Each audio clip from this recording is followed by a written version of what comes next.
Hello दोस्तों, मेरा नाम सिद्धार्थ वाजपेयी है और आप सबका फिर से स्वागत है रैंक सिक्योर आईएएस के यूट्यूब चैनल पर। सबसे पहले आज आपको इन्फॉर्मेशन देनी है लेक्चर स्टार्ट करने से पहले कि भाई 22 जून से अनअकैडमी प्लस के 3 मेगा बैचेस स्टार्ट हो रहे हैं। क्या डेट है?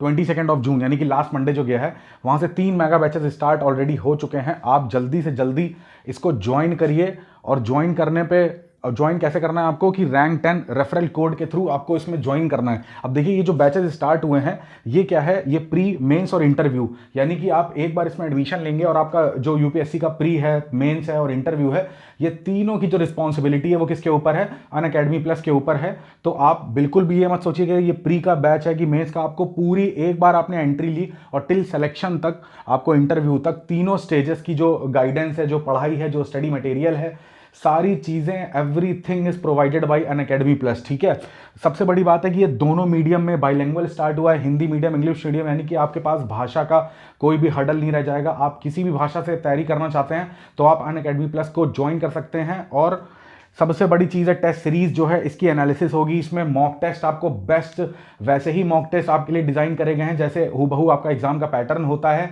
तो उसकी पूरी एनालिसिस होगी। प्री की भी, मेंस की भी सारी एनालिसिस यहाँ पर आपको कराई जाएगी। तो पूरा थ्रू आउट आपकी जो जर्नी है उसमें आपको हेल्प करेगा अनअकैडमी प्लस। तो आपको जल्दी से जल्दी, अब बिना टाइम वेस्ट करे हुए, इसको ज्वाइन करना है। और कैसे ज्वाइन करेंगे आप? रैंक 10 रेफरल कोड के थ्रू। इससे क्या होगा कि आपकी जो भी कोर्स फीस होगी, पहली चीज़ तो उसमें 10% का डिडक्शन आपको मिल जाएगा, बहुत अच्छी बात है। दूसरा, आपको अनअकैडमी प्लस का कोर्स मटेरियल, स्टडी मटेरियल, उसकी जितनी सारी बुक्स आती हैं, जितनी जो मेन बुक्स हैं जो हम लोग यूपीएससी की तैयारी में पढ़ते हैं, वो सारी बुक्स का पीडीएफ, स्टडी मटेरियल, सारी चीज़ें उसमें अवेलेबल होंगी। प्लस अनअकैडमी प्लस के जो भी एजुकेटर्स हैं, जो भी उसके टीचर्स हैं, आपको उनके मार्गदर्शन में तैयारी करने का मौका मिलेगा। और सबसे बड़ी चीज़ है कि आरती मैम के गाइडेंस में आपको पढ़ाई करने का मौका मिलेगा। तो अब बिल्कुल भी देरी मत करिए, क्योंकि देखिए समय हमारे पास जो है वो धीरे धीरे क्या हो रहा है, कम हो रहा है। और पेपर, अब टारगेट जो है हमारा वो पास आ रहा है। और सबसे बड़ी बात है कि आप ये कोर्स कैसा है, यूपीएससी 2020 और 2021 के लिए, यानी कि नेक्स्ट ईयर का जो बैच है वो भी स्टार्ट हो चुका है। ठीक है, तो आप जल्दी से जल्दी इसको ज्वाइन करिए। पूरी डिटेल यहाँ पर बोर्ड में आपके सामने है। रैंक 10 रेफरल कोड को यूज करना है और इन किसी भी मीडियम्स के हो आप इस कोर्स को अवेल कर सकते हैं। ठीक है, थैंक यू। सारी चीजें नोट कर लीजिए, उसका स्क्रीनशॉट ले लीजिए।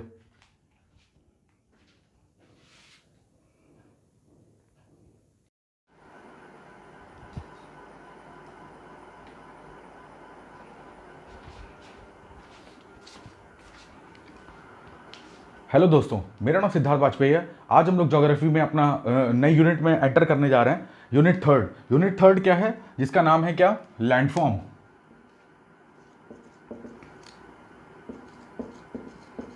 लैंडफॉर्म मतलब जो भूस्थलाकृतियां होती हैं, तो अब हम लोग उनके बारे में पढ़ेंगे। तो यूनिट थर्ड में, अब हर यूनिट में कुछ चैप्टर्स हैं, तो यूनिट थर्ड में जो सबसे पहला चैप्टर हम लोग को पढ़ना है वो क्या है हमारा? वो है रॉक एंड मिनरल्स, यानी कि खनिज एवं चट्टाने या शैल एवं खनिज, है ना। तो इस टॉपिक के बारे में हमको पढ़ना है। तो लैंडफॉर्म्स में चलिए ठीक है, तो हम लोग देखते हैं कि इसमें क्या क्या चीज़ें आती हैं। तो देखिए, एनसीईआरटी को हम लोग फॉलो कर रहे हैं, तो हम लोग उसी को अपना बेस बना के पढ़ाई करेंगे अपनी। तो ध्यान से देखिएगा कि एनसीईआरटी में जब इस चैप्टर को आप पढ़ना स्टार्ट करेंगे तो उसमें सबसे पहली एक मोस्ट इंपॉर्टेंट लाइन लिखी है, और इस लाइन पे हमेशा से क्वेश्चन पूछा जाएगा। या तो यूपीएससी में भी क्वेश्चन पूछा जा सकता है स्टेटमेंट के फॉर्म में, या स्टेट पीएससी में, या एसएससी में, या किसी भी गवर्नमेंट एग्जामिनेशन में एक बेसिक सा क्वेश्चन ये पूछा जाएगा कि भाई हमको पता है, शुरू से हम ये ज्योग्राफी में पढ़ते आ रहे हैं कि जो अर्थ है हमारी, अर्थ क्या है? क्रस्ट, मेंटल, कोर में डिवाइडेड है। तो अगर क्रस्ट की बात कर रहे हैं, अगर हम क्रस्ट की बात कर रहे हैं, तो क्रस्ट में सबसे जो मैक्सिमम एलिमेंट पाया जाता है, मैक्सिमम एलिमेंट वो कौन सा मिलता है? तो अगर ये प्रश्न पूछा जाए कि क्रस्ट में सबसे ज्यादा कौन सा एलिमेंट पाया जाता है, तो देखिए एनसीईआरटी में क्या लिखा हुआ है। सबसे पहली लाइन में लिखा हुआ है कि क्रस्ट का जो 98%, क्रस्ट का 98% जो पार्ट है वो बेसिकली 8 एलिमेंट्स में डिवाइडेड कर दिया गया है। किस तरीके के? देखिएगा ध्यान से, मैं यहाँ पर ऑर्डर लिख रहा हूँ, उस ऑर्डर को आप अपनी कॉपी में नोट डाउन कर लीजिए और उसी को याद कर लीजिएगा, same as it is order है। देखिए, सबसे पहला जो एलिमेंट है वो हमारा कौन सा है? जो हमारा ऑक्सीजन है। ठीक है, ऑक्सीजन का परसेंटेज याद कर लीजिए, कभी पूछ सकता है कि 46.6% के आसपास क्या है हमारा ऑक्सीजन है। तो सबसे ज्यादा अगर क्रस्ट की बात कर रहे हैं यहाँ पर, ठीक है ना, यहाँ ध्यान देने वाली बात यह है कि यहाँ पर क्रस्ट की बात कर रहे हैं तो जो ऑक्सीजन है वो सबसे मैक्सिमम पाया जाएगा। तो O2 के बाद जो सबसे मैक्सिमम एलिमेंट पाया जाता है ऑक्सीजन के बाद वो है हमारा क्या, सिलिका, ठीक है। इसके बाद जो है वो है एल्युमिनियम, एल्युमिनियम के बाद जो है वो आएगा आयरन, आयरन के बाद है कैल्शियम, कैल्शियम के बाद है सोडियम, सोडियम के बाद है पोटेशियम, और सबसे लास्ट में कौन सा है, मैग्नीशियम, ठीक है। तो ये ऑर्डर जो है, इसी ऑर्डर से हमारे चैप्टर की शुरुआत होती है। सबसे पहले ही हमको, अब देखिए ये चैप्टर एनसीईआरटी में मुश्किल से 3, साढ़े 3, 4 पेजेस में खत्म हो गया, मगर उसमें इतने ज़्यादा फैक्ट हैं, इतने ज़्यादा फैक्ट हैं कि वो जो है, अगर आप उसको लाइन बाय लाइन लिखना स्टार्ट करेंगे तो मेरे ख्याल से 6 और 7 पेजेस में वो आपके नोट्स बुक में जाएगा, ठीक है ना। तो सबसे पहला ही फैक्ट इस चीज़ को याद रखिएगा कि जो क्रस्ट वाला पार्ट है उसका जो मैक्सिमम उसमें एलिमेंट पाए जाते हैं। तो ये क्वेश्चन पूछा जाएगा कि पृथ्वी में, अर्थ के क्रस्ट में सबसे मैक्सिमम एलिमेंट कौन सा पाया जाता है, तो इसका एक सीधा सा आंसर है ऑक्सीजन। कितना, 46.6%। बाकी किसी का परसेंटेज नहीं पूछा जाएगा। ये टॉप के 1 2 3 4 5 6 7 8 एलिमेंट्स हैं, और इन्हीं 8 एलिमेंट से टोटल 98% जो हमारा क्रस्ट का पार्ट है वो बना हुआ है। बाकी के रेस्ट एलिमेंट जो आ जाते हैं वो हमारे लिए जानना बिल्कुल भी जरूरी नहीं है। उसमें हाइड्रोजन आ जाता है और कई सारे और एलिमेंट्स आ जाते हैं, आप पढ़ने को वो चीज़ पढ़ लीजिएगा। बट इंपॉर्टेंट चीज़ क्या है कि हमको ये जानना जरूरी है कि ये अभी हो सकता है कि, अब देखिए इसी को घुमा फिरा के ऐसे क्वेश्चन पूछ सकता है कि टॉप के ये 4 एलिमेंट्स, 5 एलिमेंट्स ले लेगा और इसको बोल देगा कि इसको क्रस्ट में इनकी जो प्रेजेंस है उसके अकॉर्डिंग असेंडिंग या डिसेंडिंग ऑर्डर में सेट करना है, ठीक है। तो उसके लिए आपको ये चीज़ें याद करनी पड़ेंगी। अपना कोई भी ट्रिक बना लीजिए, कोई फॉर्मूला बना लीजिए, उस फॉर्मूले के हिसाब से जो है उसको याद करिए, ठीक है। तो सबसे मोस्ट इंपॉर्टेंट एलिमेंट कौन सा है, ऑक्सीजन, जो हमारे क्रस्ट में मैक्सिमम पाया जाता है, और कितना, 46.6%, ठीक है। देखो यहां पर एक बात गौर से देखो कि मैं बार बार तुम्हें ये नाम ले रहा हूं एलिमेंट, ठीक है। एलिमेंट की हिंदी क्या होती है, एलिमेंट की हिंदी होती है तत्व। तत्व क्या होता है, ये सारे जो हैं ये एलिमेंट्स हैं, ठीक है। अब ये एलिमेंट्स जो हैं वो ऐसा नहीं है कि एलोन पाए जाते हैं, कुछ एलोन पाए जाते हैं, बट बहुत सारा मैक्सिमम प्रोबेबिलिटी ये होती है कि ये जो एलिमेंट्स हैं ये आपस में कई सारे मिक्सचर हो जाते हैं। जैसे कि एक तत्व है और प्लस दूसरा तत्व है, तो 2 तत्व जो हैं वो आपस में मिल जाते हैं, ठीक है। जैसे 3 तत्व मिल सकते हैं, ऐसे एलिमेंट्स, कई सारे एलिमेंट्स जो हैं ये प्रकृति में ऐसे स्वतंत्र अवस्था में नहीं है ना, इंडिविजुअल ये नहीं है। तो क्या होता है कि ये जब आपस में मिलते हैं तत्व, तब इसी चीज को हम लोग क्या बोलते हैं, ये क्या कहलाता है, खनिज या मिनरल्स, ठीक है।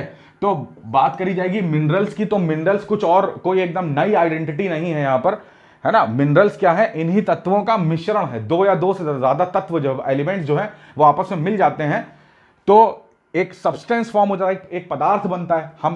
हमने इस पदार्थ को खनिज नाम दिया है, ठीक है। अभी मैं आपसे बोल रहा हूं कि 2 तत्व आपस में मिलते हैं तो एक पदार्थ बनता है, उस पदार्थ को क्या नाम देते हैं, मिनरल्स नाम देते हैं, ठीक है। तो मिनरल्स कुछ भी नहीं है, सिर्फ इन पदार्थों का आपस में एक मिक्सचर है। तो यानी कि अगर मिनरल्स की डेफिनेशन अगर आपको लिखनी हो किताबी भाषा में तो आप क्या लिखोगे, 2 या 2 से ज्यादा तत्वों का जो मिश्रण होता है उससे जो पदार्थ बनता है उसी को हम लोग मिनरल्स बोलते हैं, ठीक है। अब मिनरल्स जो है वो कलेक्शन ऑफ एलिमेंट्स है। मिनरल्स क्या है, कलेक्शन ऑफ एलिमेंट्स है। बट कई सारे मिनरल्स ऐसे भी होते हैं जो केवल एक एलिमेंट्स के बने होते हैं, जैसे कि एनसीईआरटी में एग्जांपल दे रखा है, जैसे सिलिका है मेरा, ठीक है। सिलिका है, गोल्ड, सिल्वर, है ना, कॉपर, ये सब कैसे हैं, ये एक एलिमेंट के मिनरल्स हैं। वो मिनरल्स, अभी मिनरल्स का मतलब क्या होता है, मिनरल्स का मतलब होता है कलेक्शन ऑफ एलिमेंट्स, ठीक है। तो कलेक्शन ऑफ एलिमेंट्स का मतलब क्या हो गया, 2 और मोर। यहां पे जैसे ही कलेक्शन ऑफ एलिमेंट्स बोलते हैं तो अगर कलेक्शन कर रहे हैं तो एक चीज का तो कलेक्शन होगा नहीं, तो 2 और मोर एलिमेंट्स का जो कलेक्शन होता है उसी को हम लोग क्या बोलते हैं, मिनरल्स बोलते हैं। बट इसके एक्सेप्शन क्या है कि अगर एक मिनरल से बना हो, अगर वही मिनरल्स जो है वो केवल फॉर्म बाय ओनली 1 एलिमेंट, तो ऐसे भी मिनरल्स हैं। जैसे कि अगर बात करें, सल्फर की बात कर लें हम, है ना, सल्फर है, या हम लोग गोल्ड की बात कर लें, या हमारा सिल्वर है, चांदी, या हमारा कॉपर, तांबा। तो ये सारे कैसे एग्जांपल्स हैं, ये सारे एग्जांपल्स किस चीज़ के हैं, ये सारे एग्जांपल्स हैं जो मिनरल्स जो हैं वो केवल एक एलिमेंट से मिलके बने हैं, वो सारे एग्जांपल्स ये हैं। और कई सारे मिनरल्स होते हैं जो बहुत सारे एलिमेंट से मिलके बने होते हैं, ठीक है ना।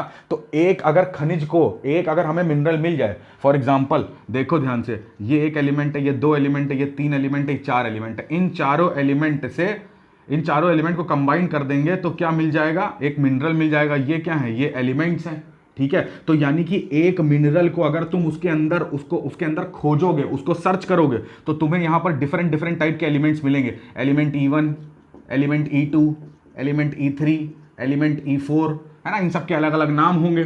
तो अगर एक मिनरल हमें मिल जाता है तो उस मिनरल को हम अच्छे से अगर एक्सप्लोर करें, उसको अच्छे से डिस्कवर करेंगे, तो हमें कई सारे एलिमेंट्स उसके अंदर मिलेंगे। तो हमारे लिए मिनरल्स जो होते हैं वो बहुत ज़्यादा यूजफुल होते हैं, ठीक है। वो हमें कई सारे तत्व देते हैं जो हमारे दैनिक जीवन में भी आवश्यक हैं, हर चीज़ में, चाहे वो हमारी फिजिकल ग्रोथ हो या हमारी क्या कहते हैं कि हमें कोई अपनी इंडस्ट्रियल ग्रोथ करनी, उसमें कई सारे मिनरल्स का यूज़ होता है, कई सारे एलिमेंट्स का यूज़ होता है। तो हमारे ओवरऑल लाइफ जो है वो काफ़ी ज़्यादा डिपेंड किस पे होती है, मिनरल्स पे, और मिनरल्स के अंदर किस पे, एलिमेंट्स पे। तो अगर हमें एलिमेंट्स तक पहुंचना है तो सबसे पहले हमें मिनरल को देखना पड़ेगा, फिर मिनरल को हम सर्च एक्सप्लोर करेंगे तो हमें क्या मिल जाएंगे, इंडिविजुअल एलिमेंट्स मिल जाएंगे। तो बेसिकली अभी तक मैंने आपको ये बताया कि भाई जो हमारा क्रस्ट है, क्रस्ट का जो 98% भाग है वो टोटल 8 मेजर मिनरल से मिलकर बना है। वो 8 मेजर मिनरल में सबसे ज्यादा जो मिनरल है वो कौन सा है, ऑक्सीजन। कितना, 46.6%। अब ये सारे जो एलिमेंट्स होते हैं ये आपस में मिलके, ये सारे एलिमेंट्स आपस में मिलके एक मिनरल को बनाते हैं। अब मिनरल जो है वो अपने आप में इंडिविजुअल कुछ नहीं है, वो सारे एलिमेंट्स का कलेक्शन है। अब ये सारा जो मिनरल है उसके अंदर कई सारे एलिमेंट्स मिलते हैं। तो अगर आपको एलिमेंट्स तक पहुंचना है तो आपको मिनरल को एक्सप्लोर करना पड़ेगा, उसको खोजना पड़ेगा, ठीक है। तो ये जो थ्योरी थी ये बेसिकली थी हमारी मिनरल्स की थ्योरी। तो देखो अगर तुम्हें मिनरल समझ में आ रहा है तो तुम्हें यहां पर एक और चीज समझ में आएगी कि भाई सबसे छोटे जो सब बेसिक यूनिट थी वो क्या थी, एलिमेंट। इसका अगर कलेक्शन कर दें, इसका अगर समूह, इसको समूह के फॉर्म में रख दें तो ये क्या हो जाते हैं, ये हो जाते हैं क्या, खनिज, मिनरल्स।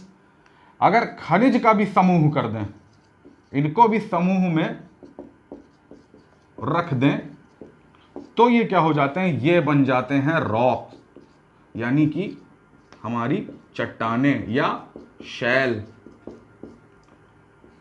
कितनी सिंपल डेफिनेशन है। बस इस फ्लो चार्ट को तुम्हें याद रखना है, जिंदगी में कभी कंफ्यूजन ही नहीं होना है इस चीज में, ठीक है।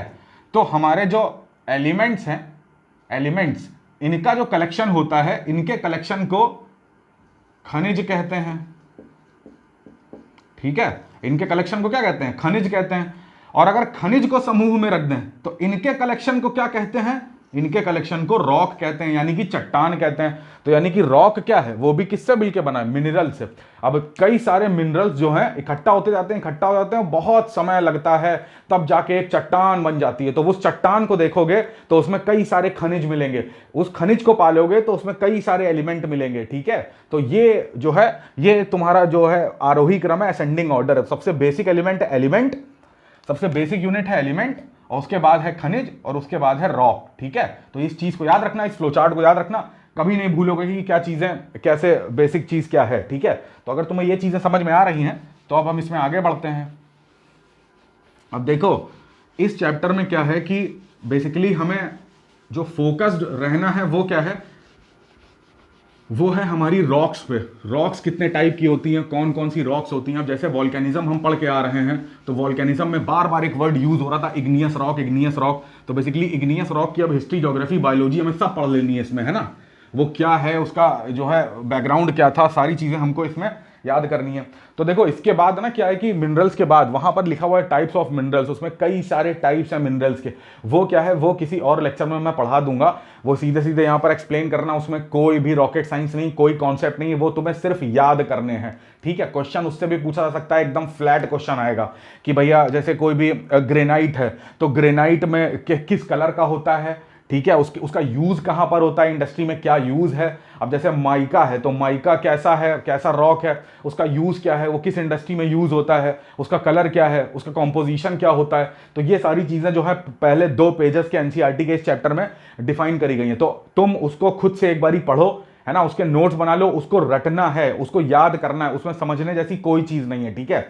तो हम लोग बेसिकली अभी स्टार्ट करेंगे अपने रॉक से, और फिर चैप्टर के जब पूरे लेक्चर का अंत होगा तो एक लेक्चर मैं उस पर बना दूंगा, बेसिक चीज़ें फ्लो चार्ट के फॉर्म में याद करने का तरीका बता दूंगा, कैसे वो याद करा जाता है, ठीक है। तो अभी हमारा फोकस होना चाहिए कि जो इसमें कॉन्सेप्चुअल चीज़ें हैं ज्योग्राफी में, वो उसकी रस्सी जो है वो पकड़ में आ जानी चाहिए, ठीक है, जिससे हमारा एग्जाम जो है वो किसी तरीके से लूज ना हो, ठीक है। तो देखो आज का जो बेसिक टॉपिक है वो क्या है, वो है हमारे रॉक्स यानी कि चट्टानें,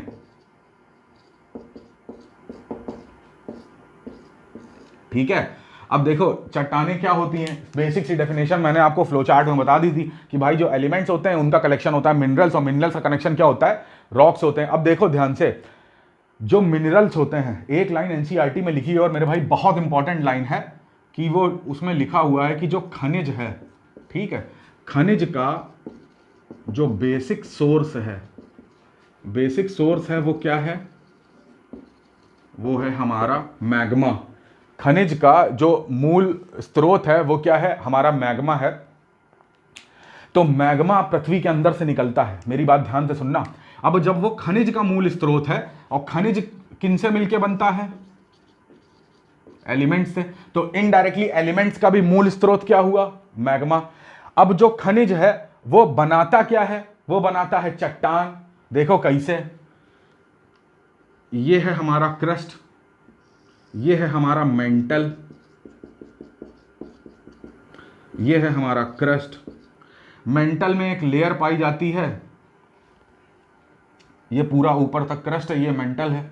यहां पर एक लेयर है सेमी मोल्टन फॉर्म में, इसी को क्या बोलते हैं, एस्थेनोस्फीयर। बहुत हम लोग पढ़ चुके हैं इसके बारे में, पर्याप्त चर्चा कर चुके हैं। मैं आपसे बार बार कहता हूं, मैंने आपको बहुत जो है तन मन धन से पढ़ाया है उस चीज को, कॉन्सेप्ट को। प्लीज उस वीडियो उसको देखो, ठीक है, फायदा मिलेगा, बाकी इच्छा तुम्हारी।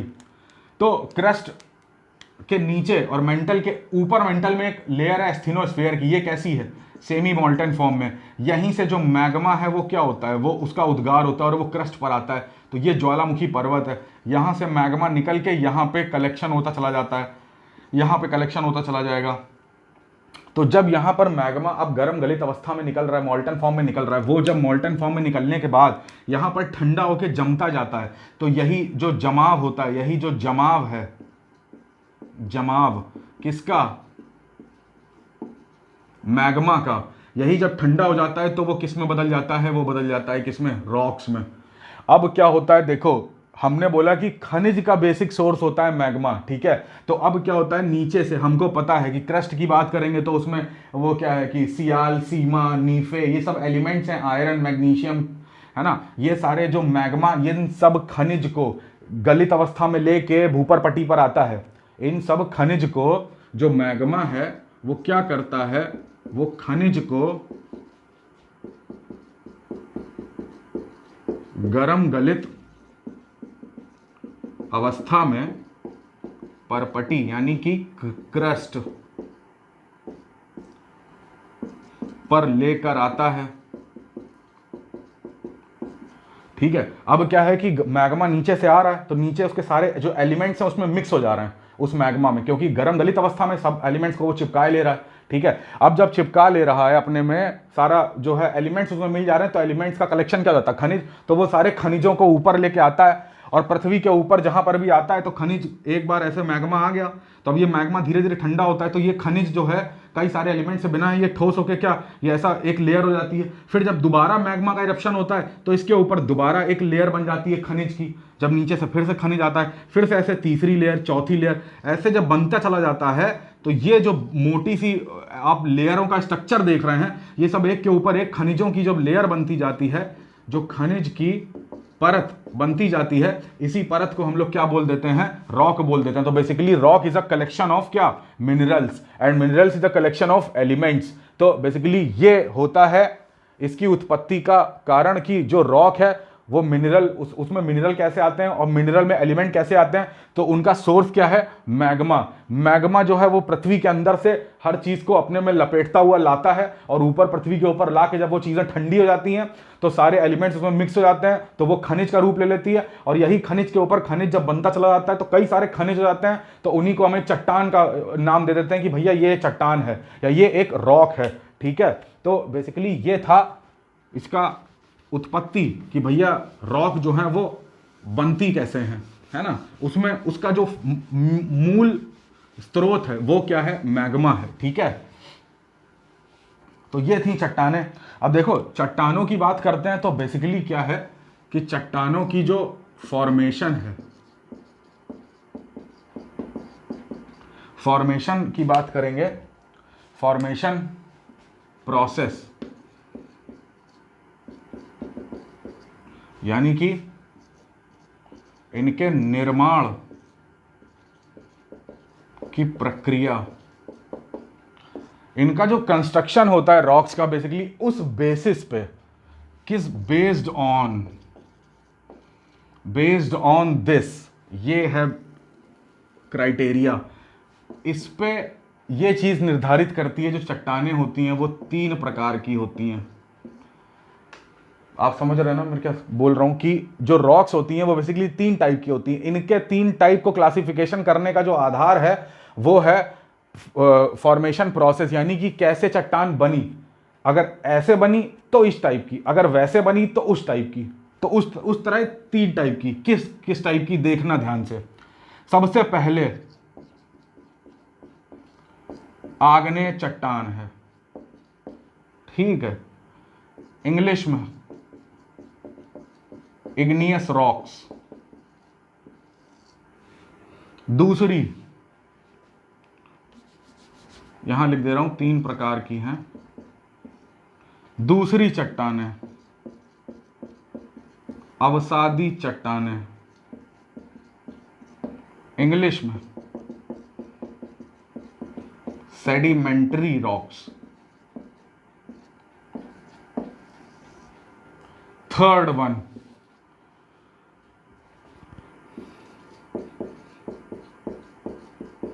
कायांतरित चट्टानें, इंग्लिश मेटामॉर्फिक रॉक। तो बेसिकली ये 3 टाइप की चट्टानें हैं जो हम लोग को एनसीईआरटी में गिवन है, क्लास 11 में वो पढ़नी है और इसी में से क्वेश्चन पूछा जाएगा। अब बस ये आपको याद रखना है कि जो क्लासिफिकेशन करा गया है, क्लासिफिकेशन बेसिकली किस टाइप से करा गया है, ये क्लासिफिकेशन करा गया है किस पे, बेस्ड ऑन फॉर्मेशन प्रोसेस, यानी निर्माण प्रक्रिया के आधार पर। कुछ निर्माण प्रक्रिया होती होगी, उसके बाद जो चट्टानें उत्पन्न होती होंगी उनको आग्नेय चट्टान कहते हैं। कुछ की निर्माण प्रक्रिया दूसरे टाइप से उनका बनना होता होगा तो वो अवसादी कही जाती है। और फिर थर्ड वन इज कायांतरित चट्टानें या कि मेटामॉर्फिक रॉक्स। ठीक है, तो ये सारी चीजें जो हैं ये एकदम बेसिक सी चीज है, ये सबको पता होनी चाहिए। तो देखो ध्यान से, अगर हम लोग जब बात कर रहे हैं कि निर्माण की प्रक्रिया, तो हमें यह भी ध्यान देना होगा कि भाई निर्माण की प्रक्रिया में ऐसा क्या है। तो देखो ध्यान से, अगर आग्नेय चट्टान की बात करते हैं, पूरा फ्लो चार्ट एक ही जगह पर बना के रखना ताकि सारी चीजें तुम्हें समझ में आएंगी। अगर आग्नेय चट्टानों की बात करते हैं तो आग्नेय चट्टानों का जो फॉर्मेशन होता है ये होता है कहां से, इनका जो उत्पत्ति है वो होती है वॉल्केनिज्म। याद रख लो, इनकी उत्पत्ति होती है ज्वालामुखी से। ज्वालामुखी से कैसे होती है कि जो मैग्मा होता है वो जब ठंडा हो जाता है, जो ज्वाला वॉल्केनिज्म में जो मैग्मा निकलता है, मैग्मा के ठंडा हो जाने पर जो चट्टानें बनती हैं उनको क्या बोलते हैं, उनको बोलते हैं आग्नेय चट्टान, यानी कि इग्नियस रॉक। आग्नेय, अग्नि इससे निकल रहा है। और इसी को जब लैटिन भाषा में जैसे लिखा हुआ है, इसी की इग्निस एक वर्ड है इग्निस, तो इग्निस की जो हिंदी होती है वो ये लैटिन भाषा का शब्द है, इसकी हिंदी इसका अर्थ होता है फायर, तो उसी से बना है इग्नियस रॉक। तो इग्नियस रॉक की उत्पत्ति कैसे होती है, ज्वालामुखीयता से। ज्वालामुखीयता में जो मैग्मा होता है वो जब उसका उद्गार होता है, उसका इरप्शन होता है और वो बाहर आके जब कोल्ड हो जाता है, जब उसका कूलिंग हो जाती है, तब वो क्या एक एक रॉक के फॉर्म में आ जाता है, तो उसी रॉक को क्या बोलते हैं, इग्नियस रॉक बोलते हैं। ठीक है, बात करें अवसादी चट्टानों की, अवसादी चट्टानों की उत्पत्ति का मतलब क्या है कि जो अवसादी चट्टानें हैं इनकी जो उत्पत्ति होती है, इनकी उत्पत्ति का पीछे प्रोसेस होता है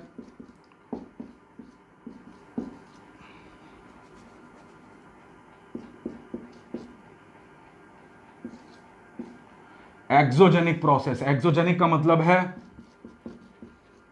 बहिर्जात कुछ बल होते हैं। ठीक है, अभी इसके बारे में बात करेंगे हम लोग। तो बहिर्जात जो बल होते हैं उनके लगने से जो चट्टानें उत्पन्न होती हैं तो उसको क्या बोलते हैं, अवसादी चट्टानें कहते हैं। ठीक है, अब देखो ध्यान से, यहां पर इसको मैं मिटा दे रहा हूं यहां से।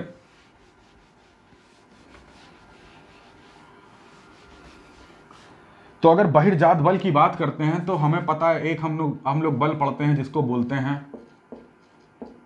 अनाच्छादन प्रक्रिया। इसकी इंग्लिश होती है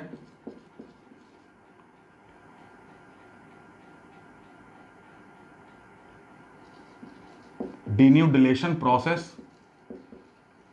स्पेलिंग चेक कर लेना, डिन्यूडिलेशन प्रोसेस होता है जो अनाच्छादन की प्रक्रिया होती है। अब अनाच्छादन की प्रक्रिया क्या होती है, बेसिकली इसमें तीन चीजें होती हैं।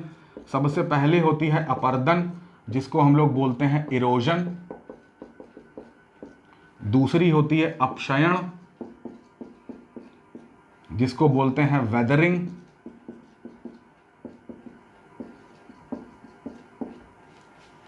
तीसरी होती है वृहद क्षरण, जिसको बोलते हैं मास वेस्टिंग।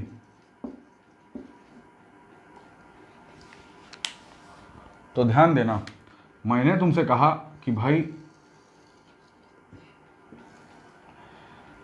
जो अवसादी चट्टानें हैं वो कैसे बनती हैं, एक्सोजेनिक फोर्स से, यानी कि बहिर्जात बल से। देखो अंतर्जात बल, बहिर्जात बल के बारे में हम लोगों ने पढ़ा था जब हम लोग ज्वालामुखी भूकंप का अध्ययन कर रहे थे। मैंने आपको दोनों पार्ट क्लासिफाई करके थोड़ा थोड़ा सा बताए थे। हालांकि ये बहुत ज़्यादा, ये सारी चीज़ें हमारे नेक्स्ट चैप्टर में आ ही रही हैं, तो उसका इंट्रोडक्शन क्यों ना यहीं से दे दिया जाए कि जो बहिर्जात बल होते हैं वो बाह्य कारकों से लगते हैं। अंतर्जात बल मतलब एंडोजेनिक फोर्स, एंडोजेनिक का मतलब हो तो पृथ्वी के अंदर से जो बल लगाए जाते हैं, है ना, जिससे पर्वत की उत्पत्ति हो जाती है, भूकंप आता है, सुनामी आती है, ज्वालामुखी होता है। ठीक है, तो ये सब कैसे हैं, पृथ्वी के अंदर से फोर्स लगाए जाते हैं। ठीक है ना, अब बाहर से फोर्स कैसे लगा रहा है, जैसे जो हवा है वो फोर्स लगा रही है, जो पानी है, बहता हुआ जल, वो फोर्स लगा रहा है, जो ग्लेशियर्स हैं वो घर्षण करके इरोड कर रहे हैं किसी लैंड को। ठीक है, जैसे बात करें कि जो ओशियन करंट्स है, सागरी तरंगे हैं, वो फोर्स लगा रही हैं और लैंडफॉर्म कन्वर्ट हो रहा है। ठीक है, तो ये सारे बाहर के जो फोर्सेस होते हैं तो उन्हीं को कंबाइंड फॉर्म में अनाच्छादन या डिन्यूडिलेशन प्रोसेस बोलते हैं। यही अनाच्छादन की जो प्रक्रिया होती है, बेसिकली इसमें तीन पार्ट होते हैं। कौन कौन से, पहला होता है अपर्दन, दूसरा होता है अपक्षयण, तीसरा होता है वृहद क्षरण। ठीक है, अपर्दन को क्या बोलते हैं, इरोजन बोलते हैं। अब ये बार बार हमने नाम सुना है, अपर्दन। अपक्षयण को क्या बोलते हैं, वेदरिंग बोलते हैं, और वृहद क्षरण को मास वेस्टिंग बोलते हैं। तो देखो अगर हम लोग बात करते हैं कि वेदरिंग की, वेदरिंग से क्या, वेदरिंग कैसा बल लगाता है, बहिर्जात बल कैसा है, तो बेसिक इंट्रोडक्शन मैं आपको दे देता हूं कि भाई जो वेदरिंग का प्रोसेस है, अब इसमें नाम से याद रहा है वेदरिंग, वेदर का मतलब क्या होता है, मौसम। तो यानी मौसम में परिवर्तन होता है। जब मौसम में परिवर्तन का मतलब है ठंड, गर्मी आती है, ठंडी आती है, यानी कि टेम्परेचर डाउन हो रहा है, टेम्परेचर बढ़ रहा है ना, ये सारी प्रेसिपिटेशन हो रहा है, रेनफॉल हो रही है। तो कोई एक चट्टान है, फॉर एग्जांपल के तौर पे ऐसे देखिए कि बाहर आप कोई भी चीज़ रख दीजिए, है ना, गर्मियों में, सर्दियों में हमेशा वो बाहर ही रखी रहेगी, तो एक दिन ऐसा आएगा कि वो हो सकता है कि टूट जाए, सड़ जाए, है ना, गल जाए, ऐसा हो सकता है। तो चट्टानों में अगर परिवर्तन होता है किसके कारण, चट्टानों में अगर परिवर्तन होता है अपक्षयण के कारण, यानी कि वेदरिंग के कारण, है ना, तो ये प्रोसेस होता है वेदरिंग का। कैसे होता है ये हम लोग नेक्स्ट चैप्टर में इसके बारे में डील करेंगे। ठीक है, कोई चट्टान होती है भाई, गर्मी में चट्टानें क्या करेंगी, एक्सपेंड करेंगी, ठंड में चट्टानें जो हैं सिकुड़ेंगी। तो यही एक्सपेंशन कंप्रेशन से क्या होता है कि चट्टानें, एक समय ऐसा आता है कि भाई बार बार सोचो एक पत्थर की चीज़ है ना, जो इतनी इलास्टिसिटी उसमें नहीं है, प्रत्यास्थता नहीं है, वो अगर बार बार फैल रही है, बार बार सिकुड़ रही है, फिर फैल रही है, सिकुड़ रही है, तो इसमें क्या हो जाएगा, चट्टानों में दरार पड़ने लगती है। तो पहले एक सिंगल चट्टान थी, अब क्या होती है, चट्टान दो पार्ट में टूट गई। तो वही चीज़ होती है वेदरिंग की।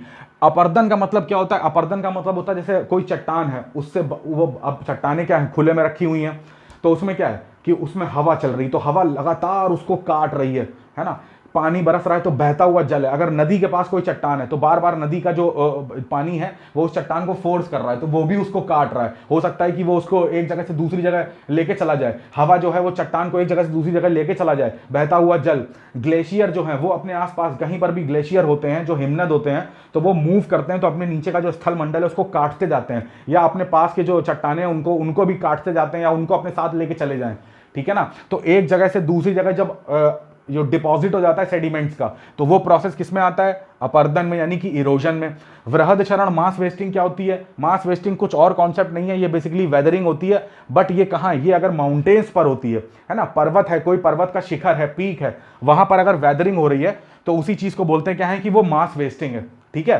तो बेसिकली ये सारे क्या है? अनाच्छादन, ड्यूनिडेशन प्रोसेस है। और आप देखिए ये सब क्या बाहरी कारकों से अप्लाई हो रहा है। तो जब बाहरी कारकों से जो चीजें अप्लाई होती हैं उसी को हम लोग क्या बोलते हैं? एक्सोजेनिक प्रोसेस बोलते हैं, यानी कि बहिर्जात बल बोलते हैं। तो बहिर्जात बल से अगर किसी चट्टान में कोई परिवर्तन होता है या फिर चट्टानें जो है बनती हैं तो उस चट्टानों को हम लोग सेडिमेंट्री रॉक्स या अवसादी चट्टानें कहते हैं। ज्वालामुखीता से उससे जो निकलने वाला मैग्मा है, उस मैग्मा का जब मैग्मा ठंडा हो जाता है उससे अगर कोई चट्टान निकलती है तो उसे आग्नेय चट्टान कहते हैं। ठीक है। यही चीज है, बहिर्जात बल से अगर कोई चट्टानें इन प्रोसेस के थ्रू क्रिएट होती हैं, इरोजन, वेदरिंग और मास वेस्टिंग के थ्रू, तो उसको हम लोग अवसादी चट्टानें कहते हैं। कायांतरित चट्टानें कोई और चट्टानें नहीं है, ये जो भी चट्टानें बनी होती हैं, चाहे वो आग्नेय चट्टान हो या अवसादी चट्टान हो, इनका पुनः जो है इसमें पुनः इनका निर्माण हो जाता है। पुनः निर्माण का मतलब है कि जैसे एक वर्ड यूज हुआ है, इसको मैं लिख दे रहा हूं, क्रिस्टलाइजेशन, है ना, क्रिस्टलीकरण, पुनः निर्माण हो जाता है, तो वो कायांतरित चट्टानें बन जाती हैं। कायांतरित चट्टानें अपने आप में कोई ओरिजिनल चट्टानें नहीं है, पहले से कोई बनी चट्टान है, उसमें कुछ चेंज हो जाएगा। कैसा चेंज होगा ये हम लोग बाद में बात करेंगे। तो उसमें कुछ पहले की चट्टानों में कुछ चेंजेस हो जाते हैं और उनका पुनः क्रिस्टलीकरण या क्रिस्टलाइजेशन हो जाता है, तो उस टाइप की चट्टानों को हम लोग कायांतरित चट्टानें कहते हैं। तो ये आई होप आपको ये जो चीज़ें हैं वो समझ में आ गई होंगी कि चट्टानों का जो बेसिक है वो इस तरीके का है कि उनको 3 पार्ट में डिवाइड करा जा रहा है, और 3 पार्ट में डिवाइड करने का जो क्राइटेरिया है वो क्या क्राइटेरिया है, ये चीज़ आपने देख ली। तो आई होप आप इसको जल्दी से रिवाइज कर लीजिए, फिर हम लोग अपने आगे वाले टॉपिक में बढ़ते हैं। ठीक है।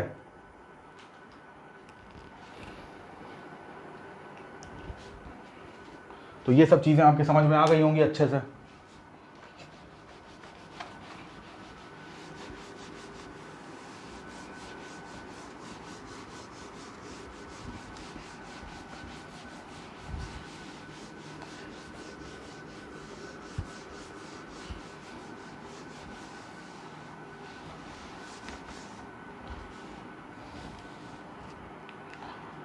तो सबसे पहली हेडिंग है वो कौन सी है? आग्नेय चट्टान, या इसकी इंग्लिश क्या होती है?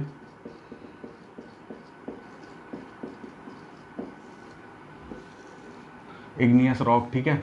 अब इग्नियस रॉक जो है वो क्या होती है, ध्यान से देखिए। मैंने आपको बताया अभी कि इग्नियस रॉक का जो सोर्स होता है, इसका जो सोर्स है यानी कि इसकी जो उत्पत्ति है, उसकी उत्पत्ति का रीज़न क्या है? उसकी उत्पत्ति का रीज़न है वॉल्केनिज्म। ठीक है, वॉल्केनिज्म, ज्वालामुखीता।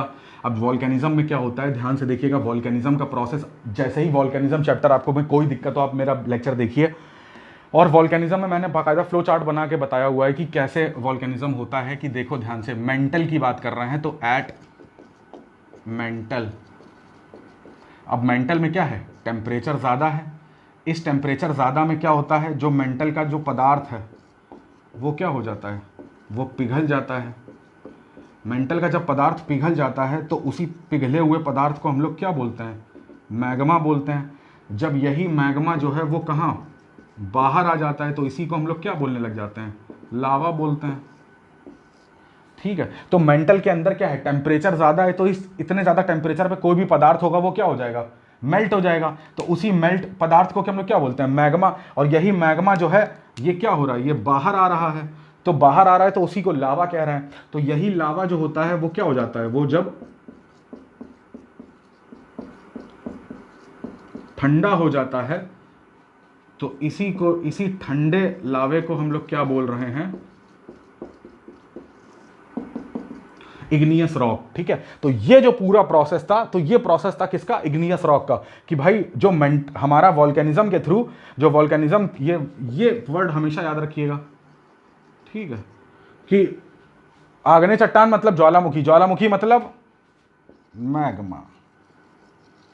तो यही मैग्मा क्या हो जाता है, जब ठंडा हो जाता है, तो ठंडा होने के बाद क्या हो जाता है, इग्नियस रॉक बना देता है। तो इग्नियस रॉक होती, तो इग्नियस रॉक की सिंपल जो डेफिनेशन थी वो ये थी। अगर ये चीज आपको क्लियर है तो अब आगे देखिए इसमें।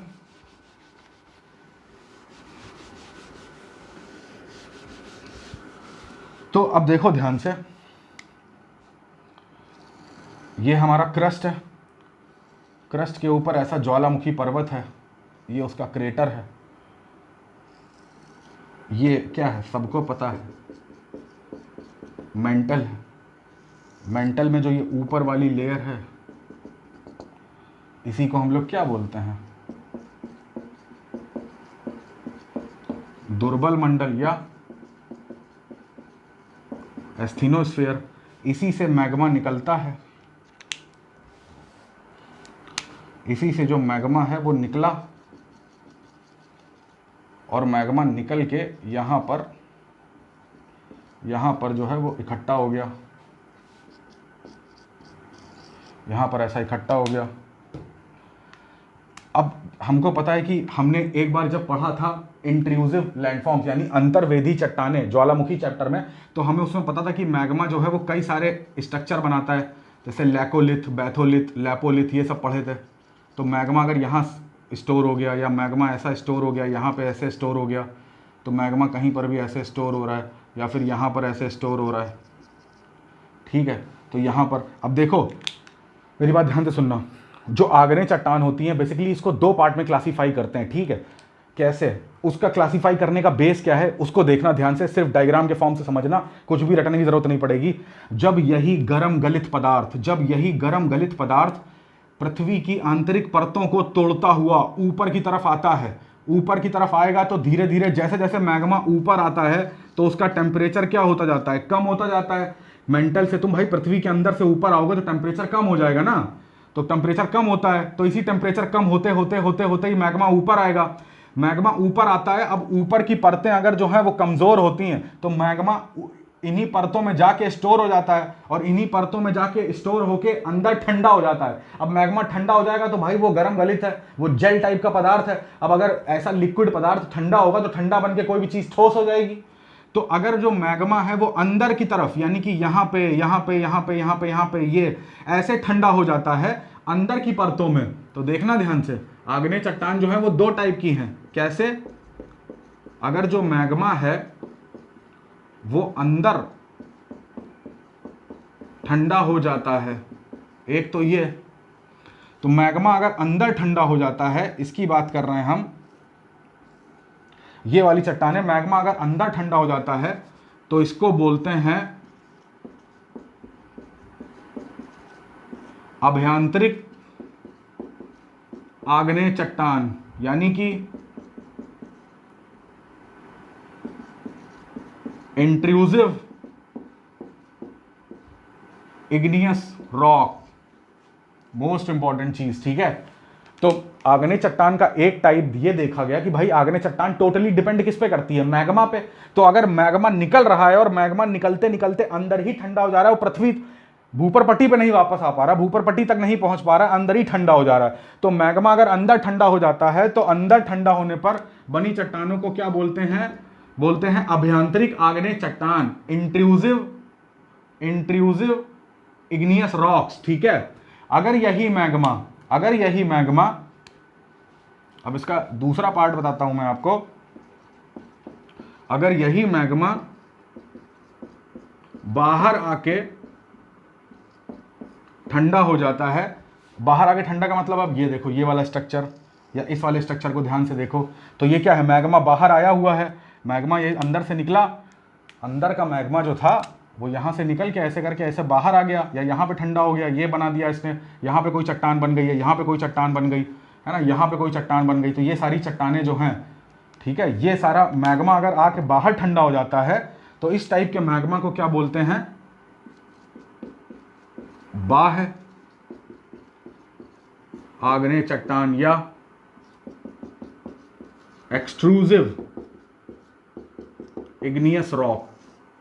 ठीक है, मोस्ट इंपॉर्टेंट कॉन्सेप्ट है कि भाई अभी हमने चट्टानों का क्लासिफिकेशन पढ़ा, अभी हमने किसका क्लासिफिकेशन पढ़ा, चट्टानों का।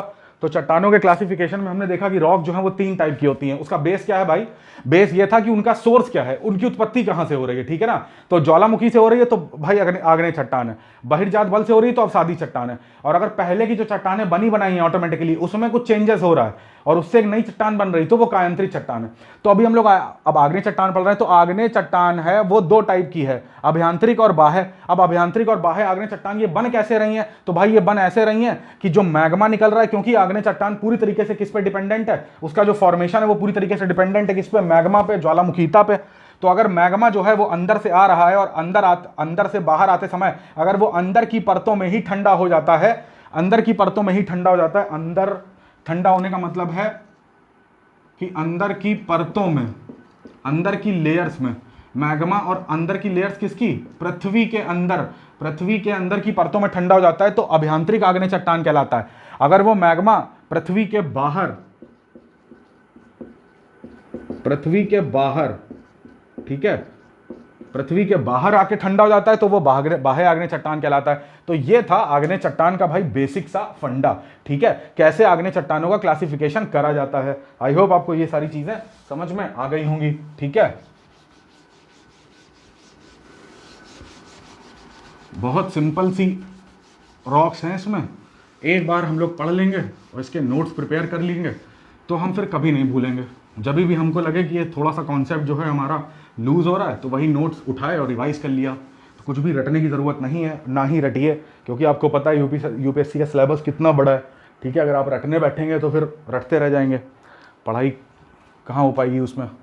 ठीक है, तो चीज़ों को समझने की कोशिश करिए, उसकी जो जड़ है वहाँ तक पहुँच जाएंगे तो पूरे पेड़ की चढ़ाई जो है वो आसान हो जाएगी। ठीक है, तो ये था आग्नेय चट्टान का बेसिक कि उसमें भाई कितने टाइप की होती है, क्या नहीं है उसमें आग्नेय चट्टान में। अब देखो ध्यान से, आग्नेय चट्टान में जब हमको ये चीज़ समझ में आ गई है ना, तो अब आग्नेय चट्टान में क्या समझना है कि कुछ इसके बेसिक लाइन्स हैं वो मैं आपको बता दे रहा हूँ कि वो बेसिक बहुत पूछे जाते हैं, और अगर वो चीज़ें हमें नहीं समझ में आती हैं तो फिर हमारे लिए दिक्कत की बात है, क्योंकि भाई क्वेश्चन उसी में बनेंगे। क्वेश्चन ये तो बहुत बेसिक था, इससे कोई क्वेश्चन पूछा नहीं जाएगा, बट ये जानना ज़रूरी था। ठीक है, अब देखो हमारा जो मैग्मा है, जो हमारा मैग्मा है, हमारा मैग्मा 2 टाइप का हो सकता है। एक तो हमारा मैग्मा होता है कैसा, जिसको बोलते हैं अम्लीय मैग्मा। एक मैग्मा हो सकता है जिसको हम लोग बोलते हैं क्षारीय मैग्मा।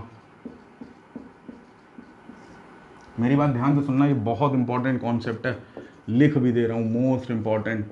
स्टेटमेंट के फॉर्म में तो 110% पूछा जा सकता है ये। ठीक है, अम्लीय मैग्मा और क्षारीय मैग्मा ये होते क्या हैं। ठीक है, अम्लीय मैग्मा का मतलब है, इसको बोलते हैं सिलिसिक मैग्मा, सिलिसिक या एसिडिक। क्षारीय मैग्मा को क्या बोलेंगे, बेसिक या मैफिक।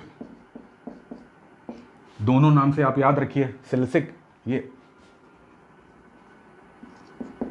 सिलिसिक या एसिडिक मैग्मा, अम्लीय मैग्मा, क्षारीय मैग्मा।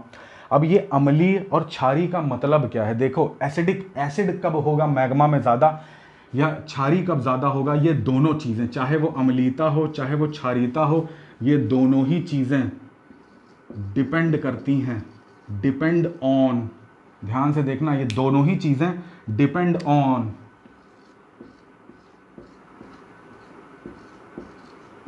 क्या लिखा हुआ है, ये सिलिका, यानी कि SI। मेरा नाम सिद्धार्थ। ठीक है, तो ये डिपेंड ऑन किस पे, सिलिका, SI। ठीक है, तो यानी कि कब मैग्मा जो है वो अम्लीय होगा, कब मैग्मा जो है वो क्षारीय होगा, ये दोनों चीजें डिपेंड करेंगी किस पे, सिलिका पे। कैसे, जान लो। जो सिलिका की मात्रा होती है ना, क्वांटिटी ऑफ सिलिका, है ना, मात्रा, वो डायरेक्टली प्रोपोर्शनल होती है जो मैग्मा है, मैग्मा की अम्लीयता पे। द मोस्ट इंपॉर्टेंट कॉन्सेप्ट, अगर सिलिका की मात्रा जो है वो ज़्यादा है तो कैसा मैग्मा मिलेगा? Acidic magma. अगर सिलिका की जो मात्रा है वो कम होती जा रही है तो हमें मिलेगा बेसिक मैग्मा। कितने सारे कॉन्सेप्ट मैंने इस बोर्ड पे लिख दिए हैं, आपको ये सारे कॉन्सेप्ट जो हैं वो एकदम इसका जो है ना स्क्रीनशॉट एकदम दिमाग में छप जाना चाहिए, ठीक है। देखो मैं इधर हट जाता हूं, मैं तुम्हें फिर से पूरा ब्लैक बोर्ड दिखा रहा हूं और मैं एक्सप्लेन कर रहा हूं, ध्यान से सुनना। मैंने तुमसे बोला कि भाई जो मैग्मा होता है वो दो टाइप का होता है, एक अम्लीय एक क्षारीय। और ये जो अम्लीयता और क्षारीयता होती है ये डिपेंड किस पे करती है? बड़ा बड़ा सा लिखा हुआ है सिलिका पर, ठीक है, एसआई पर। और ये कैसे डिपेंड करती है कि जो मात्रा है किसकी, सिलिका की जो मात्रा है, क्वांटिटी ऑफ सिलिका, अगर सिलिका ज्यादा है तो मैग्मा एसिडिक होगा, अगर सिलिका की मात्रा कम है तो मैग्मा कैसा होगा? बेसिक होगा। इतनी बात समझ में आ रही है? तो मेरे को बताओ, एक इमेजिनेशन, अभी इमेजिनेशन करा रहा हूं, इससे तुम्हारी क्रिएटिव पावर जो है वो भी स्ट्रांग होगी। बाद में डायग्राम बना दूंगा तो सब दिख ही जाएगा उसमें। अब सोचो इस चीज को कि ये पृथ्वी है हमारी, ठीक है, पृथ्वी के स्थल पे कोई खड़ा है ऊपर पट्टी पे और ये पृथ्वी का कोर है। तो मेरे को बताओ, ऊपर से नीचे आने पर सिलिका की मात्रा बढ़ेगी कि नीचे से ऊपर जाने पर सिलिका की मात्रा बढ़ेगी? सिलिका क्या है? मृदा, सॉइल में क्या हो सबसे ज्यादा सिलिका है। तो अब जो मृदा है वो कहां पर, वो क्रस्ट पे सबसे ज्यादा होगी। सॉइल जो होगी वो कहां पर होगी सबसे ज्यादा? क्रस्ट पे। तो अगर कोई बंदा कोर पे है, ठीक है, तो वो अगर कोर से टुवर्ड्स क्रस्ट जा रहा है तो सिलिका की मात्रा उसको बढ़ती जा रही है। समझ में आ रहा है? अगर कोई बंदा खड़ा हुआ है क्रस्ट पे यानी कि स्थल मंडल पे, लिथोस्फीयर पे खड़ा हुआ है और वो कोर की तरफ आएगा तो लगातार सिलिका की मात्रा जो है वो क्या होती रहेगी? वो कम होती रहेगी। अब देखो, मैग्मा जो है वो मेंटल पे बनता है और मेंटल पे बन के कोर की तरफ आता है, यानी कि नीचे से ऊपर आ रहा है। तो मेरे को बताओ कि जहां पर मैग्मा बन रहा है यानी कि एस्थेनोस्फीयर पे, तो वहां पे सिलिका की मात्रा ज्यादा होगी कि ऊपर आने पे सिलिका की मात्रा क्रस्ट पे ज्यादा होगी? ऑब्वियसली क्रस्ट पे, क्योंकि ऊपर जाने पे पृथ्वी में जैसे जैसे तुम केंद्र से ऊपर आओगे कोर से, सिलिका की मात्रा बढ़ेगी। तो अगर सिलिका की मात्रा बढ़ेगी तो मैग्मा का जो अम्लीयता गुण है, अम्लीय गुण है, वो भी इंक्रीज होगा। मैग्मा की जो एसिडिक प्रॉपर्टी है वो इंक्रीज होगी। जैसे जैसे पृथ्वी के केंद्र से ऊपर की तरफ आएंगे तो मैग्मा की जो अम्लीयता है वो बढ़ती जाती है, और पृथ्वी के ऊपर से केंद्र से नीचे की तरफ जाएंगे तो मैग्मा की क्षारीयता बढ़ती जाएगी। तो कहने का मतलब है कि जैसे जैसे मैग्मा ऊपर आ रहा है, तो अगर नीचे मैग्मा है, मैग्मा नीचे है तो वो क्षारीय होगा। मैग्मा जैसे जैसे ऊपर आ रहा है वो क्या होता जाएगा? अम्लीय होता जाएगा। और यही अम्लीयता जो होती है, यही एसिडिक प्रॉपर्टी जो मैग्मा की होती है, यही डिसाइड करती है विस्फोटकता, जो एक्सप्लोजिव होती है। एक्सप्लोजिव, जितना ज्यादा मैग्मा अम्लीय होगा उतना ज्यादा मैग्मा जो है वो एक्सप्लोजिव होगा, ज्वालामुखी में उतना ज्यादा भयानक विस्फोट होगा, ठीक है। खैर वहां पे नहीं जाते हैं, ये सब चीजें हम लोग ज्वालामुखी में पढ़ चुके हैं। हमें ये जानना बहुत जरूरी, क्योंकि यही जानने के बाद हमें पता चलेगा कि ये गैब्रो, बसाल्ट, ये सारी जो इग्नियस रॉक्स के उदाहरण तुम्हारी एनसीईआरटी में दिए हुए हैं, ये कौन सी रॉक है? बेसिकली पूछ सकता है कि आपसे ये पूछ देगा कि भाई बताइए ग्रेनाइट ज्यादा अम्लीय है बसाल्ट से, ये स्टेटमेंट दे दिया उसने, खेल खत्म। अब आपको यही नहीं पता कि अम्लीयता क्षारीयता, अगर ये चीज पता है आपको तो ये मैं बता रहा हूं गारंटी से कि आपको कहीं रटने की जरूरत नहीं पड़ेगी कि भाई आपको ये मैं लिखवाऊं या ल्यूसेंट में या किसी बुक में फैक्ट आपको लिख के आपको उसको रटना पड़ेगा, बिल्कुल भी नहीं। आप जैसे ही देखोगे अच्छा गैब्रो, अच्छा बसाल्ट, एंडेसाइट, ग्रेनाइट, पेरिडोटाइट, कौन सा ज्यादा अम्लीय है तुरंत आप बता देंगे देखते ही, कौन सा ज्यादा क्षारीय है तुरंत आप बता देंगे देखते ही। क्यों? क्योंकि ये सारे जो हैं ये इग्नियस रॉक्स हैं, ये आग्नेय चट्टाने हैं, ठीक है। तो ये चीज जान लो कि जो मैग्मा होता है वो अम्लीय क्षारीय होता है। अम्लीयता क्षारीयता दोनों डिपेंड करती है सिलिका पर। तो सिलिका की मात्रा ज्यादा होगी तो वो एसिडिक होगा, सिलिका की मात्रा कम होगी तो वो बेसिक होगा, ठीक है। तो ये जो था, ये हम लोगों ने आज इग्नियस रॉक के बारे में इतनी सी जो छोटी छोटी बेसिक चीजें थी वो हम लोगों ने आज देखी, ठीक है। अब नेक्स्ट लेक्चर में हम लोग इग्नियस रॉक के बारे में और डिटेल जान लेंगे और फिर हम लोग आगे बढ़ेंगे अपने सेडिमेंट्री रॉक की तरफ, ठीक है। तो आई होप आपको ये आज का लेक्चर अच्छा लगा होगा। प्लीज यार मैं आपसे बार बार कह रहा हूं कि आपने मेरे प्रीवियस वीडियोज नहीं देखे हैं तो उनको जाके देखो, ठीक है। उनको अपने, अगर तुम्हें अच्छा लगता है, मैंने यार बहुत मेहनत से बनाया है उसको, ठीक है। तो अगर कोई भी चीज़ अगर तुम्हें नहीं भी अच्छी लगती तो मुझे बताओ, जिससे कि मैं उस चीज़ को इंप्रूव कर सकूं। वो कि अगर तुम्हें कोई पढ़ाने का तरीका अगर नहीं समझ में आ रहा है या फिर कोई कॉन्सेप्ट नहीं समझ में आ रहा है तो मुझे पता तो लगे कि तुम्हें क्या चीज़ है जो जहाँ पर हमारे बीच में जो गैप है वो बढ़ रहा है, ठीक है, तो उन वीडियोस को देखो और देख के मुझे कमेंट करो, लाइक करो, शेयर करो, सब्सक्राइब करो चैनल को, ठीक है। और देखो, मैंने तुम्हें वीडियो के इंट्रोडक्शन में बताया था कि 22 जून से न्यू बैचेस स्टार्ट हो चुके हैं, हिंदी मीडियम के भी, इंग्लिश मीडियम्स के भी, तो बाइलैंग्वेज बैचेस भी हैं। तो जल्दी से जल्दी अनअकैडमी प्लस को ज्वाइन करो। और कौन सा कोड यूज करोगे? Rank 10, RANK10 rank 10 code use करो। इसके बहुत सारे फायदे हैं, फीस में आपको डिडक्शन मिल रहा है, प्लस अनअकैडमी प्लस में पढ़ने का मौका मिलेगा, उनके टीचर से पढ़ने का मौका मिलेगा, प्लस आपको आरती मैम के गाइडेंस में अपनी प्रिपरेशन करने का मौका मिलेगा। तो आप बिल्कुल भी देर मत करिए, और 22 जून से बैच स्टार्ट है, तो जल्दी से जल्दी अनअकैडमी को ज्वाइन करिए, ठीक है। और प्लीज पढ़ाई करते रहो, वीडियोस देखो यार, ज्योग्राफी में मैंने बहुत मेहनत से बनाया है और तुम्हें कुछ ना कुछ फायदा जरूर देंगे, ठीक है। और इसको रिवाइज करना और सेडिमेंट्री रॉक्स और इग्नियस रॉक के बारे में पढ़ के रखना। अगले लेक्चर में मिलेंगे इग्नियस रॉक के आगे वाले कंटेंट के साथ, ठीक है। तब तक सेफ रहना घर में, ठीक है। थैंक यू, जय हिंद।